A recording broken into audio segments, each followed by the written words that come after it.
Hello guys, ఈరోజు ఈ mini వ్లాగ్లో నేనైతే ఒక రెసిపీ చూపిస్తున్నా. ఈజీ రెసిపీ అనమాట. స్వీట్ది బ్రెడ్ కస్టర్డ్. నేనే పెట్టిన పేరు, ఏదంటే అది అనుకోండి. ఇంకా బ్రెడ్స్ అయితే మంచిగా స్క్వేర్ షేప్లో 4 పీసెస్ చేయాలి. తీసుకొని తర్వాత అది గీలో గీ కొంచెం ఆయిల్ వేసి మంచిగా రోస్ట్ చేయాలి. ఎందుకు నాలాగా మాడగొట్టొద్దు, నీట్గా నిదానంగా ఫ్రై చేసుకోవాలి. తొందరగా ఫ్రై అయిపోతాయి కదా. నేనైతే ఫస్ట్ దాంట్లో మాడగొట్టేసిన. నెక్స్ట్ అయితే అన్ని మంచిగానే ఫ్రై చేసిన. గోల్డెన్ బ్రౌన్ వచ్చే వరకు ఫ్రై చేయాలి. ఫ్రై చేసినాక తర్వాత ఒక దాంట్లో మిల్క్ తీసుకోవాలి.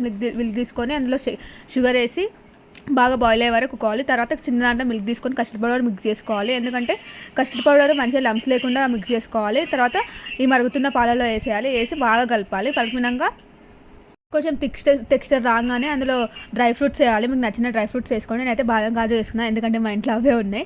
ఇంకా అవైతే వేసుకున్నా. కొంచెం థిక్ అయినాక తర్వాత అవి పాలు చల్లగా అయినాక బ్రెడ్స్ అని ఒక దాంట్లో మంచిగా అరేంజ్ చేసుకొని దాని మీదకి మిల్క్ వేసుకోవాలి. నాలాగా అడ్డం దూడం వేసుకోవద్దు, నీట్గా వేసుకోవాలి. వేసుకొని మీదకి డ్రై ఫ్రూట్స్ వేసుకుంటే అంతే. ఇదైతే రెడీ.